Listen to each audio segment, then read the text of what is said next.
Good morning and welcome to UPN Focus. I'm your host, Milt Thompson. And you know, Indianapolis has been considered by many as the amateur sports capital of the world, or it's talked about having wonderful infrastructure, about having wonderful public and private support of the many activities that we get to take advantage of right here in our community. But you know what else? I think Indianapolis is becoming is one of the more caring communities in the country. And part of that caring has a lot to do with the concerted effort by our United Way.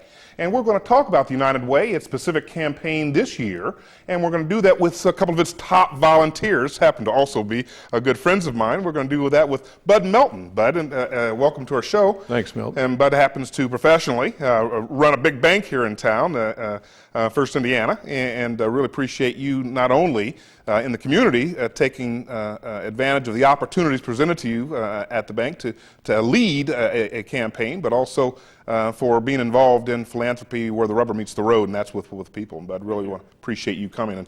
And then the irrepressible former deputy mayor of our city, Paula, Parker-Sawyers, is a very, very good friend. We go back on a lot of activities. A number of years, yes, but, yes. Certainly considered civic and community leader here in Indianapolis. And you've just changed your working stripes on your day job. And I'm with Health and Hospital Corporation. And formerly with Center on Philanthropy. So I've studied about philanthropy, and now I'm doing it as a volunteer, as I have for many years. Well, that's a good jumping off point. People hear that big word philanthropy, and we've even done a show on philanthropy here before. Some people have, when they think about that, they think about the highfalutin name and that it's some very old person back in the back room there decides that this is how I want to shape the world and do it with my destiny. Philanthropy's taken on a whole completely different meaning these days. Paula, with all of your astute background, why don't you share a little bit with us about that? Well, I'd have to throw out to your audience the fact that, in fact, the Center on Philanthropy touts the fact that philanthropy is really about voluntary action for the public good, and that's clearly what Bud and I represent as far as the United Way is concerned. It's voluntary action, and we have over 110,000 donors who voluntarily give, individual donors, that's not corporations, those are individual donors who give because they think that the United Way is the best way for them to show their care for the community. On top of that are the thousands and thousands of volunteers who give their time as a way of making sure that Indianapolis is a great place to live. And our corporations do the same, of which I'm sure Bud can talk a lot about as far as what they do. Well, you know, the United Way, for some reason, is always in the news, and the relationship between its national and in the local affiliates. But tell us about the Indianapolis United Way and what you can tell us about its history and why we might deem it distinct from the national. Well, I think the Indianapolis United Way has really done an extraordinary job. They have really understood that they have to bring some bang to the buck, if you will. They must redeliver these dollars that they're collecting in the contributions back to the community. And I think our United Way is up to 92-93% that it delivers back into the community. So it has less than 10% administrative just to run the program. And that's a really an accomplishment that they're able to do to make sure they're as efficient as they can be. And trust me, corporations are asking that word about efficiency all the time. They want to make sure when they support something that what they're contributing goes back into the community. So keeping a really de minimis kind of administrative cost, so that money that is donated goes primarily right into the agencies that where people are doing the best service and they can help. Exactly. Absolutely. Now, and part of that, Melt, is because of the tremendous effort of volunteers. That would not be the case if there were not thousands of volunteers who were helping to administer the programs of the United Way. And that includes the allocation of dollars and the determination of where the funding goes, as well as the raising of those dollars. So many of those who serve on the campaign committee, who serve on the board of directors, who serve on various other committees of the United Way help to pick up the slack of you, if you will, of what paid employees would do, and that would raise that administrative cost. So philanthropy is not all about money. It's also about people It's about and time. time. Yes. And it's very important that the corporations feel that they want to give back to the community. So it's not just something that they're doing. They, as a for-profit sector, is creating its product in the community and collecting its profits in the community. It feels a very strong obligation to return some of that profit back to the community. And every corporation that I know strongly advocates its associates to get involved with any kind of charitable activity in the community, and particularly the United Way is always at the top of that list. Why would I, as a potential donor or philanthropist, since I now know that I give some time, I might be considered one of those. That's right. Why would I want to use the United Way mechanism? Is there something about it that would cause me to devote my philanthropy that way? When I'm calling our associates together to talk about their United Way contribution, I always try to use the phrase, we're not helping those people, we're helping us. And a great statistic that we get as corporations is the number of associates in our own company that are being helped by United Way agencies. And it's really incredibly unusual that we don't see anyone in our workforce being helped by a United Way agency. They're everywhere. And so the person sitting next to you at your desk at work probably is benefiting by a United Way agency. So consequently, when you're making that contribution, you're helping the person next door. That's a pretty good argument. Even from a banker, that's even a better argument. Great argument. An additional argument, though, is the fact that our community helps to decide the priorities of the United Way. So it's not Washington, it's not a large national organization that's deciding where our money is going to be spent. It's local volunteers deciding where it's going to be spent for the needs of this community, not the needs of the entire United States as they might mirror themselves here in this community, but specifically, what do we want? What do we need in Indianapolis and the other 5 counties who are a part of the United Way of Central Indiana? So thinking globally, but acting locally. Acting locally, absolutely. Well, there are other philanthropic organizations in our community. What kind of partnerships are established? We live with the big private foundations, Yes. particularly Lilly Endowment and other community foundations and other movements that are about donating funds for the ultimate use of others. What kind of collaborations are there or partnerships between the United Way here in Central Indiana and some of these other larger philanthropic organizations? There are multiple collaborations on both the giving level, in the sense that the large private foundation that you referred to, the Lilly Endowment, as well as the Central Indiana Central Indiana Community Foundation, are partners financially in what the United Way does. And I think what's really exciting about the way in which they use their funding is they use it as match dollars and as a way to leverage the funding that our donors, both our corporate and our individual donors, are giving. Additionally, getting back on the needs of this community, both of those foundations and other smaller foundations in the community sit at the table with United Way to help to determine and assess the community needs. So it is a collaborative effort. It's always all of us talking together about what is best for the community and not one single individual making that decision. Well, I know the market moves philanthropy in a lot of ways, and in common parlance, donor responsibility, donor intent, and being able to satisfy that is clearly kind of where that whole movement is going. We're going to want to talk about that as well as this year's campaign, and we'll do that right after we hear from these special words from our sponsors.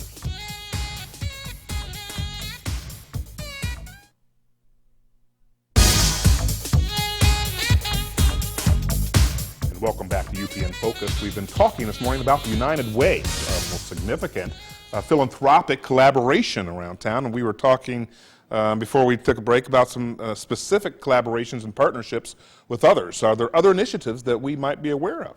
Well, just to continue with the Lilly Endowment Initiative, I think people may not understand how significantly involved they are.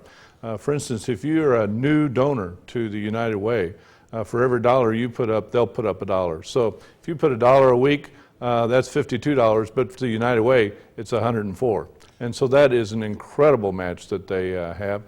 In the Key Club, other types of activities in the United Way, they'll also match if you increase your gift. So that has allowed the United Way of Central Indiana to really leverage itself much more than it ever could through the strong focus of our collaboration with our great foundation that we have here in Indianapolis. You talk about other partner segments, Paula? Well, you know, when we think about collaboration, often we only think about the monetary piece, and obviously that's important because that's what helps us do our programs. But then I think our donors want to know, what do we do then with that money? And one of the things that has occurred recently is a school health initiative where the United Way, coming together with Health and Hospital Corporation, with various other health entities, the Health Foundation, the Indianapolis Foundation, and others, to provide school health services within the Indianapolis Public Schools and other schools. We primarily did this with our Bridges to Success program, which again is a after-school initiative that says that we as United Way want to serve as the facilitator and convener of a variety of services for young people after school. So the United Way then kind of uses the bully pulpit, if you will, or the money as a kind of a convening factor, not only help service programs that may not be a part of it, but also actually in the formation of programs itself. Absolutely. And it's all to respond to community needs. And one of the things our donors, and you were talking before the break about the donor intent, one of the things the donors have said to us over the last several years is, we want to know where our money's going. We want proof that it's making a difference. This is what our corporations have said to us many times, is prove to us you're making a difference. And as a result, the United Way has responded by establishing impact councils. There are 7 of them.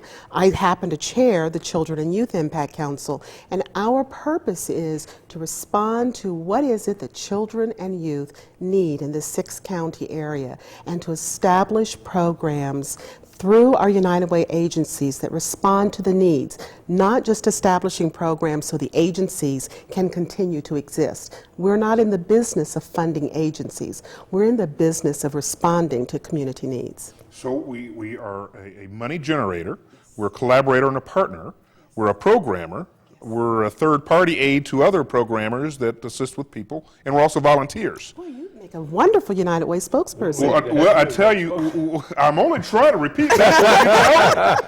That's my summation skills.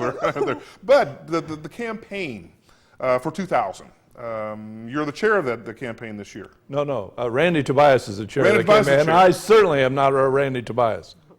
Well, that's not the word I hear. I understand, Bud Melton, that you're way up high on that pecking order. Tell us about this year's campaign. We have a great campaign, and just to follow up just a little bit, as the business community has focused on this Central Indiana United Way, it's continued to grow over the years. This year, we're looking at a goal of $38.1 million as our goal. That's an extraordinary amount of money that we're going to raise. And we're doing it through various activities of fundraising. I'm involved in one small part of that. I'm on Randy's campaign cabinet, if you will. And my focus is trying to get people to give in the leadership giving in the key clubs. And that's where they give at $1,000 or more. And that's the fastest growing segment of our campaign. And also this year we have an extraordinary minority key club that is just growing just in fantastic levels, over $500,000 that they've given, and I think that's just an incredible amount over a few short years. And Bill May started that a few years ago, and we had a celebration the other night of where it's gone, and it's just an incredibly focused giving by the whole community, not just one segment of the community. Donors sometimes get kind of up in their mind that they want to give to a specific agency or a specific program. And I know that United Way has been kind of a grappling, if you will, like other philanthropic organizations like it, are trying to determine do we want unrestricted funds or restricted funds, are they okay, or do they ultimately go servicing the community good? What's United Way's viewpoint on restricted versus like unrestricted? everything, we would like everything unrestricted so that we have the biggest flexibility. but we will allow restricted gifts. In fact, even in our campaign, for instance, our company, although we're a local bank, we're nationwide in our operations, to get people committed to the United Way in its purpose, we'll allow them to direct their campaign dollars back to their local community, and we'll actually collect it for them through the payroll and send it back. Ideally, we want the unrestricted gifts. It allows us the biggest flexibility. We may see needs that might not be prevalent or easily observable, and we can direct those gifts, but we will allow people to direct their gifts if that's the way they want it. We'll accommodate them. What methods of giving are there available? You mentioned payroll deduction for one. You can use stock. If you have collected stock that's appreciated, you can simply write a check. If there's a way you want to give, the United Way staff has a plethora of ways that they'll be able to accommodate you. He's using words like plethora, and he's saying he's not like ready to buy it. Yeah, you're right up there in that tall cotton. A lot of different ways to give. Is there any dollar limit? Some people say, well, I don't make enough money to really give very much money. It's interesting. At our company, we try to start people out just to give. We don't care what the amount is. We just want them to get over the hurdle of giving. We set no threshold. Our focus is we'd like 100%. Every year, without question, our associates contribute more and more and more to the United Way. They find that there's real benefit in giving to the United Way, and they freely give with their money. Tell me, how is the money given away? Are there committees that make that determination? Are there organizations or a part of the United Way that would automatically qualify for one reason or another? Or are they competitively bidded for? There's obviously a great deal of credibility established by the volunteer leadership that you have. You named just a blue list of panel list of ribbon list of people today. I'll try to describe that process for you. In the past, what our donors and volunteers have heard us describe in the distribution process are allocation committees, and we have moved away from that to year-round committees now called impact councils. The allocation committees would come together one time a year based on the needs of the community, would respond to specific budgets that were put forth by the United Way agencies.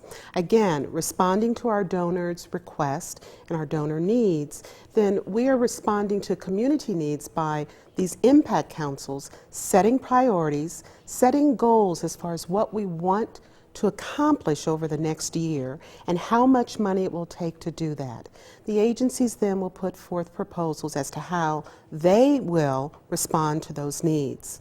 The impact councils will then take those proposals, compare it against what their targets were, and then allocate funding. So this year-round committee, and I can tell you, as chairing the Children and Youth Impact Council, I have almost 28 volunteers who have been meeting year-round every month, some of them 2 and 3 times a month, just examining the needs of children and youth and really taking a comprehensive look at how to respond to those needs. Those are the same people who will then examine the proposals from the agency. So they will be well informed, they're well intentioned, and I think that they will make good decisions. And they'll make good decisions because you've got a lot of good creative people with the same kind of desire to be able to fulfill a void of community need. We're going to talk more about some of those programs that are in need and how they service our community via the United Way's support. We'll do that right after these words.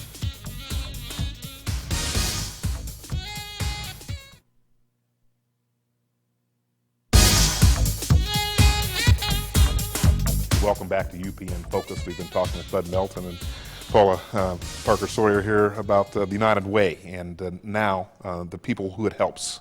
How do the people that are making these decisions in the Impact Council ultimately make recommendations, and then who gets helped?